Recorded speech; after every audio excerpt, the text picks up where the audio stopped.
In the 1920s, a Chukchi reindeer herder from the far east of Russia independently invented a writing system for his language. This is one of those rare instances in history where we ask ourselves, is this aliens, or simply the work of a lone genius? The man's name was Teneville, and this is his story. Hello everyone, my name is Sean and welcome to my channel where I explore the fascinating world of lesser-known languages and the people who speak them. Today I want to discuss a unique linguistic phenomenon that we don't see like pretty much almost ever. Writing is great. We all do it, we all love it, and we all take it for granted. I don't know about you, but I literally cannot imagine myself not being able to read and write. It's such an integral part of literally every single action I perform throughout the day that it's unfathomable to me to not be able to read and write, and I think it is to you too. Of course, for most of human history, that was not the case. We were hunting and farming and killing each other for thousands of years before anybody actually decided to start writing that stuff down. Since creating art and giving meaning to abstract symbols is such a universal human concept, it was really only a matter of time before we began putting words into signs.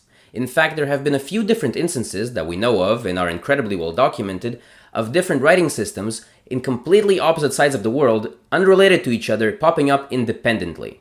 The main big ones, like really significant ones, include the writing systems of Mesopotamia, ancient Egypt, late Shang Dynasty China, the Proto-Mayas of Mesoamerica, among others.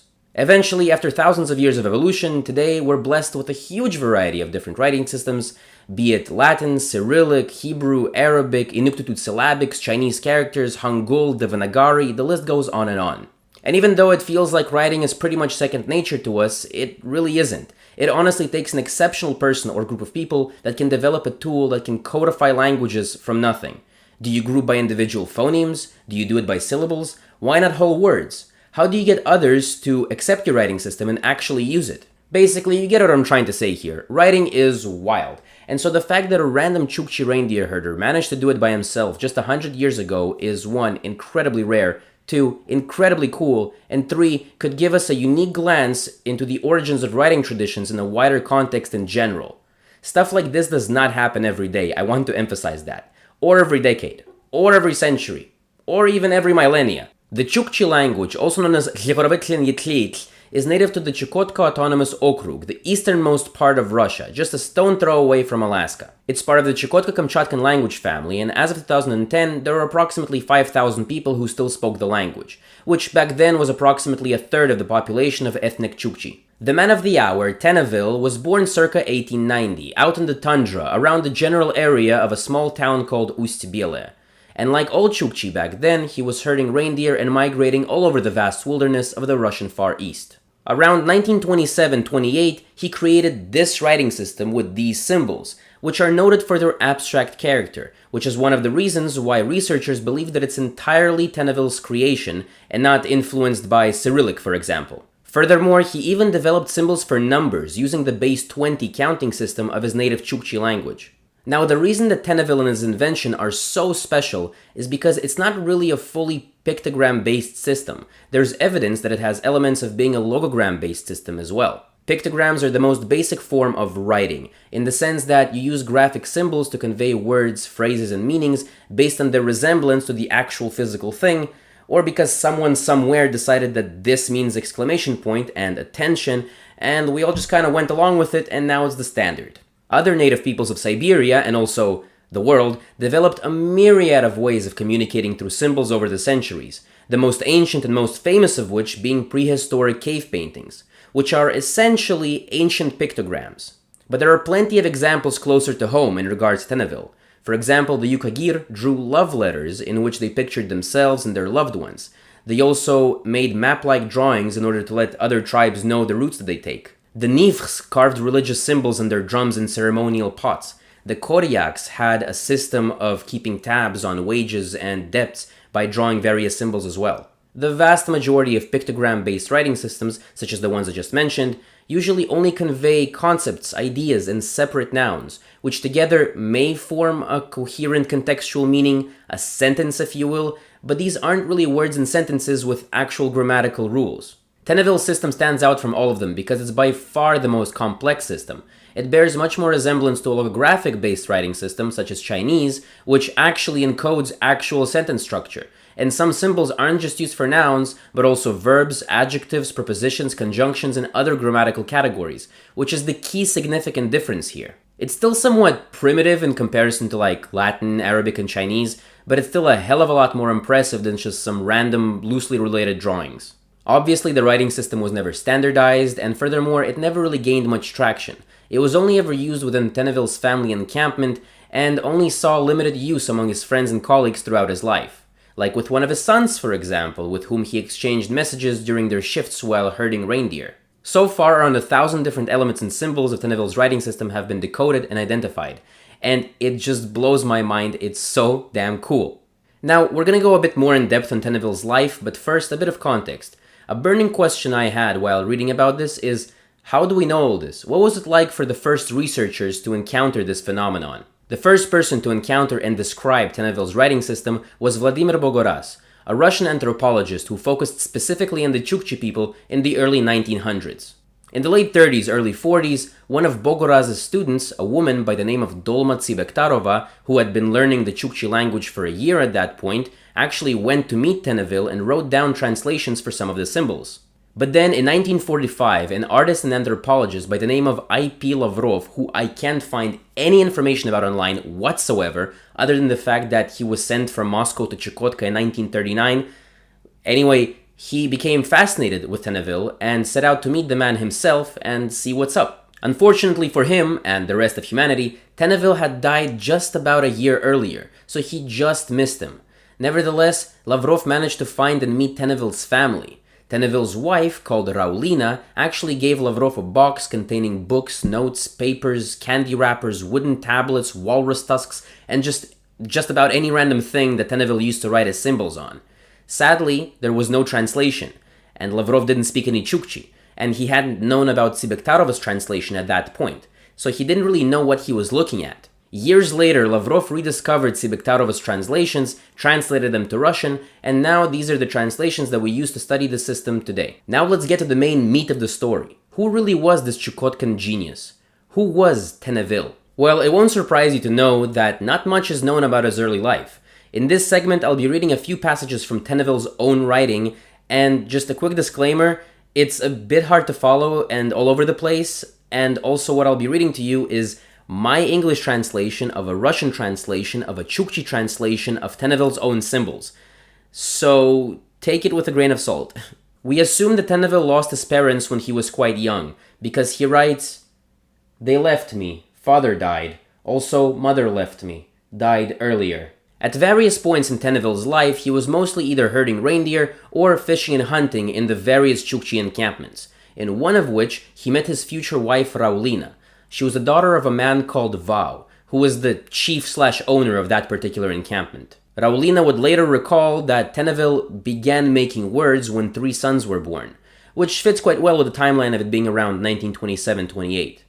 It said that they had a total of 4 sons, by the way. He was far from being a successful herder, though. There are several accounts from Raulina, other locals that knew him, as well as Tenneville himself, that state that Tenneville, on multiple occasions, either lost his herd or had it stolen from him by one of the rival herders. Life wasn't easy. Eventually, word of Tenneville's ability to talk with symbols reached the local shamans, who proclaimed it to be basically a gift from the shaman gods, and encouraged Tenneville to take the oath and become a shaman himself. He refused. Straight after, he moved himself and his family to a secluded location somewhere along the river Bielya, and this is where they had it the hardest. They were barely surviving on the little food that they had. Tenneville was constantly in the field, and still it wasn't enough. It's actually quite sad reading through some of these accounts from Tenneville himself, but I want to share a few with you. Particularly now, I am afraid.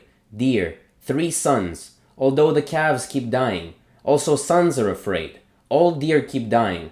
A lot we are afraid. All of us now. Now we yearn, all of us. I, my sons, we yearn. Although summer is coming, we are afraid. Deer will die, many. Although I am afraid, many sick deer. A lot we have been through recently. Like this, only like that we slept. Like that. We've lost a lot of weight. We only barely somehow lived. Yeah, crazy stuff, man. What a life. In any case, in the early 1930s, Tenneville met members of some Soviet Arctic expedition, as well as Russians, for the first time ever, some of which were in the process of creating the Ust-Belaya Soviet collectivized farm. They invited Tennevel and his family to live and work at the farm, which they gladly accepted, and Tennevel became senior supervisor of the reindeer herding brigade.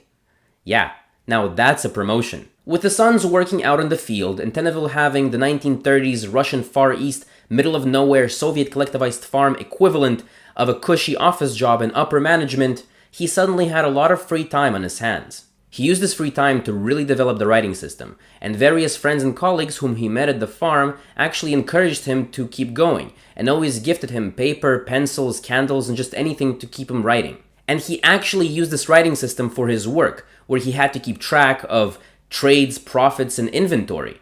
This is evidenced by the fact that he created various symbols for a multitude of different animals, up to 15 species of fish, and also a bunch of other strangely specific units of stuff, such as harbor seal skin, bearded seal skin, half of a bearded seal skin, a cut of a bearded seal skin, and a bunch more. There's also a very wholesome story from Tennevel's time of working at the collectivized farm, and is apparently one of the first instances when his writing system was actually used for commercial purposes. Somewhat. One day there came about an urgent need for bear traps, but the farm didn't have any. That's when Tennevel sent a letter to his youngest son, who was studying at the school in Ust-Bela. The boy read it, told his teacher, the teacher told the cooperation distributor, and the required bear traps were sent immediately. Nice. The source mentions that Tennevel was so proud of himself and absolutely over the moon when other people found his writing system useful. He wanted to help, and here his own invention was actually helping real people. And I think that's just very sweet. Eventually, though, it seems like Tennevel found himself between a rock and a hard place. With the arrival of Soviet rule, on the one hand, you had thousands of indigenous peoples rapidly becoming literate and learning Russian to have more opportunities for employment, and thereby neglecting their own native languages because why would you need them when everyone who matters already speaks Russian? And therefore, why would you need Tennevel's writing system? And on the other hand, you had those that wanted to keep to the old ways, who rejected all of this Soviet collectivization stuff and wanted nothing to do with this new Russian world. And that denial and hate extended to writing, of any form in any language, and so again, why would you need Tennevel's writing system? But Tennevel never gave up. Until his dying breath, he was very passionate about continuing to develop his writing system. It's said that he would write stuff down all day and reread it to himself at night, sometimes even attempting to teach his fellow Chukchis. According to some sources, he was adamant at competing with Cyrillic and would even say, "Keep learning. The Chukchi must also have their own writing system." Tennevel lived on the farm until his death sometime around 1943. He was somewhere between 40 to 50 years old at the time of his death. May he rest in peace, and may his memory never be forgotten. What a timeless legend. And this is where our story comes to an end. Again, I just want to reiterate how monumental of an achievement this is. Tennevel is one in a million, and to be able to accomplish something like this while coming from such humble origins and leading such a hardy and difficult life is something that I think should be recognized, widely known, and revered. By the way, there used to be a relatively famous Soviet Chukchi writer called Yuri Ritchev, who is considered to be the father of Chukchi literature, and in 1969 he wrote a novel called A Dream in Polar Fog, which he dedicated to Tennevel. It's a story about a Canadian sailor who gets nursed back to health by Arctic natives and has his loyalties torn between these new people and the life that he left behind. But more so, it's a book about the Chukchi people and their way of life. And it's available on Amazon, so check it out. Unfortunately, there really aren't many sources in Tennevel in the story in English, at least not that I could find. But if you happen to speak Russian, there's some great sources for further reading in the video description below in case you're interested. In particular, this paper, titled Tennevel's Writing, Microhistorical Analysis of an Invention, by Yelena Davidova from the Russian Academy of Sciences in St. Petersburg. This was the #1 source for the video, and even though there are some hints and teasers that there's an English translation out there somewhere, I couldn't find it. Hello, it's me, Future Sean, here while editing. I just wanted to quickly mention that there was another researcher by the name of A.M. Mindalevich. He was a part of that Soviet Arctic expedition that I mentioned, and he was actually one of the original people to meet Tennevel and bring some of his writing samples back to St. Petersburg. So it's honestly thanks to him that we even know about Tennevel at all. But yeah, while editing the video, I just kind of realized this and just kind of felt bad for not even mentioning him a single time during the video. So yeah, A.M. Mindalevich was his name. And sadly, he's also one of these people without even a shred of information about him online, along with Lavrov and Sivaktarova. So sad how all these great people just get completely lost to history. But yeah, anyway, back to the video. Everything that I covered in the video, I tried my best to make sure that it's all as accurate as possible and true to the source material of the original researchers. But still, there seems to be a ton of stuff omitted and just completely non-existent online. I'm sure that if you were to physically go to some libraries and archives in Russia, especially some really rural ones, there's no telling what other insane details could be uncovered. The reason I'm saying all this is because Tenneville's Wikipedia page is awfully lacking in my opinion, and I'm far too lazy to edit it myself. But if any Wikipedia enthusiasts out there are watching, then please go for it, expand on it, and if you need any references or any help with Russian translation, then please hit me up. And to all the Chukchi people out there, I wish you only the absolute best. May your language and culture survive and thrive for 1,000 generations more. I will definitely one day in the future go and visit the absolutely stunning place that is Chukotka, and I hope to meet some of you there. And little suggestion, maybe give Tenneville's writing system another go. Why not? Cyrillic is so 2000 and late. That's about it. Thank you so much for watching. Hope you have a great day and a wonderful night. Peace out. Ngutku timgilkik nigriorkin ngelvil inki sligen nigrioken ngelvish girioslit rekviti chakaeti nitakenat kaляйнатышлит нинваткенат.